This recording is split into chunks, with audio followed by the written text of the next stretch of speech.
Orange Sky Audio presents The Monica Noble Detective Collection, Books 1 through 3, by Faith Martin. Narrated for you by Claire Storey. Orange Sky Audio presents The Vicarage Murder, Monica Noble Detective, Book 1, by Faith Martin. Narrated for you by Claire Storey. Prologue. The Bridge and Wagon, as the police were later to discover to their cost, was just the sort of dozy country pub where a shotgun could go missing without being the cause of too much fuss. Not that it was an establishment set in an area rife with crime and thick with malefactors, in fact, just the opposite.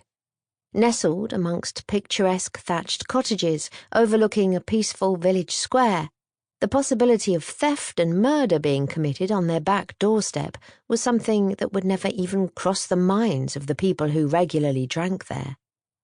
A tradition-loving landlady owned the free house, so it was not that most soul-destroying of all things, themed, and only a token gambling machine lurked in one particularly dark corner where it remained virtually unmolested.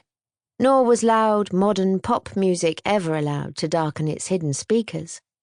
And since the village itself was situated at the end of a no-through road, hardly any strangers came passing through the peaceful Cotswold village of Hayton Bassett to cause any trouble. There was not even the diversion of a nervous company executive sneaking out for a quick drink with a pretty secretary to break the monotony.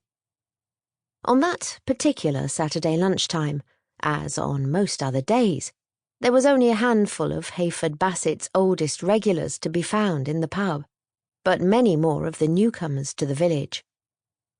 June Cowdy, the attractive owner and barmaid, watched the amiably noisy crowd in the far corner with a tolerant glint in her dark green eyes. The 8 or so men all looked exactly like what they were, gentlemen farmers, and were busy acting like men who'd just had a successful morning's pigeon shoot.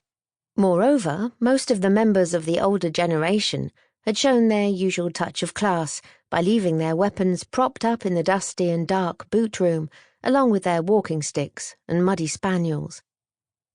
Clem Jarvis, the owner of one of the biggest farms around, and one of those gentlemen who'd thoughtfully left his pigeon potter outside, was now happily well into his 3rd pint of real ale, and Sample complete. Ready to continue?